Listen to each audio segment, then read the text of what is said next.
How many dog pictures can you put up? Spend enough time on social media. Probably 3 hours at least. You see a lot. Facebook's good for asking questions, getting a lot of people to respond in a more thoughtful way than Twitter. Tom Proietti finds it fascinating. And for me, it's still a classroom. And funny. I'm always looking for people who have something interesting to say. And sometimes it can be a mean world out there. Maddening. Trolls can really distract and misinform and maybe even hurt and kill people. Social media misinformation, Board of Supervisors authorized amendments, is what some local governments are trying to prevent. We respect the First Amendment and everybody's right to be heard. Seneca County is the latest to limit comments on certain social media posts to prevent the spread of misinformation. This whole COVID period of time has been emotional on a variety of fronts.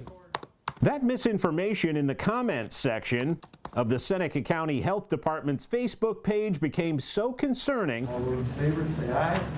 that the Board of Supervisors amended its social media policy to let department heads decide when to turn off comments that might distract from important health-related messages. It's changing almost daily. For things like COVID testing and vaccination clinics. What had started to happen was there were very spirited comments that were going up on the Facebook page to the point that it had caused some concern for our Board of Health. A department which County Manager Mitch Rowe says does not have the time or staffing to check the Facebook comment section for accuracy. The mission of getting the word out and trying to help people get through this wasn't always being well served with the spirited debate. What's going on with towns? I think I understand both sides of this. The balance between information and our need to weigh in. It's really difficult not to want to respond. Something many of us are still figuring out. You know what? We're still in the shakeout period, and we're learning how to use this. And